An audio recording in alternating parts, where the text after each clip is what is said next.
Right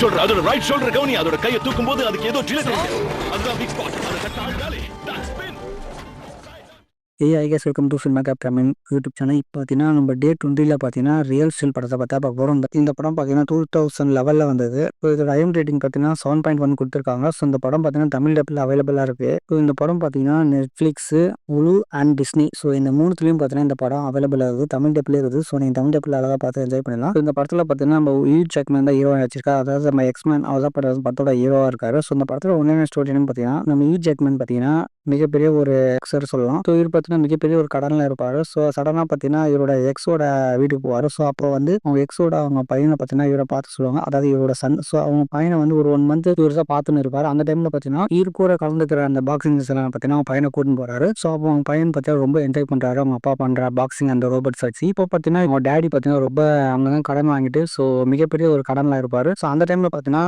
இவங்க 2 பேருக்கும் ஒரு ரோபோட் ஒன்று கிடைக்கும். அதாவது அவங்க பையனுக்கு ஒரு குப்பையை ரோபோ ஒன்று கிடைக்கும். ஸோ அந்த ரோபோ கொண்டு போய் இந்த பையன் என்ன பண்ணுவான், டோட்டலாக பார்த்தீங்கன்னா அந்த ரோபோட்டை பார்த்தா ரீபூட் பண்ணி கொஞ்சம் டிஃப்ரெண்ட்டாக அந்த ரோபோட்டை வந்து ரெடி பண்ணுவான். ஸோ அந்த ரோபோட்டை வச்சுன்னு இவங்க ஃபைட் பண்ணலாம் சொல்லி அவங்க அப்பாவுக்கு ஒரு ஐடியா கொடுப்பான். ஸோ இவன் என்ன பண்ணுவான், ஒரு ஃபைட்காக அந்த ரோபோட்டை கொண்டு போவான். ஸோ அந்த ஃபைட்டில் வந்து அவங்க அப்பாவுக்கு நம்பிக்கையே இல்லை இந்த ரோபோட்டாக ஜெயிக்குமான்னு சொல்லி. ஸோ பட் அவனோட பையன் பார்த்தீங்கன்னா உண்மையாக பார்த்தீங்கன்னா அந்த ரோபோட்டை வச்சு ஒரு நார்மல் மிகப்பெரிய ஒரு ரோபோட்டை பார்த்தீங்கன்னா அந்த ரோபோ வந்து ஜெயிச்சிருக்கும். அதை பார்த்த ஹியூ ஜாக்மேன் பார்த்தீங்கன்னா ரொம்பவே சந்தோஷப்படுவார். ஸோ இந்த ரோபோட்டை வச்சு இவ்வளோ பெரிய விஷயம் பண்ண சொல்லி அவங்க பையன். அதுக்கப்புறம் பார்த்தீங்கன்னா அது மூலியமாக கொஞ்சம் காசு கிடைக்கும். அந்த காசை எடுத்து அவங்க அப்பா நம்ம இருக்கிற கடத்தில் கொடுத்துட்டு கொஞ்சம் ஃப்ரீ ஆயிடுவார். அதுக்கப்புறம் பார்த்தீங்கன்னா அந்த பையன் இன்னும் ஐடியா இந்த ரோபோ வந்து நம்ம மிகப்பெரிய ஃபைட்டில் கொண்டு போய் தந்தலாம் சொல்லுவான். அது அவங்க அப்பா வந்து வேணாம் இதெல்லாம் சாத்தியமே இல்லை சொல்லிடுவாரு. பட் அதுக்கப்புறம் ஒரு கட்டத்துக்கு அப்புறம் அவங்க அப்பாவுக்கு ஒரு ஐடியா வந்து அந்த ரோபோட்டை கொண்டு போய் மிகப்பெரிய ரியல் ஸ்டில் சொல்லக்கூடிய அந்த ஃபைட்டில் வந்து கலந்து இந்த ரோபோட் வச்சு அவர் எல்லா ரோபோட் ஆச்சு ஜெயிச்சாரா இல்லை எடுத்த பத்தோட ஸ்டோரி. உண்மையாக சன் ஃபிக்ஷன் தரமான ஒரு பாக்ஸிங் மூவினா இந்த பாக்ஸிங் மூவி சொல்லலாம். அந்த அளவு பார்த்தீங்கன்னா சூப்பராகவே இருக்கும். ஒரு சீன் பை சீன் பார்த்தீங்கன்னா ஒவ்வொரு சீனும் உங்களுக்கு வந்து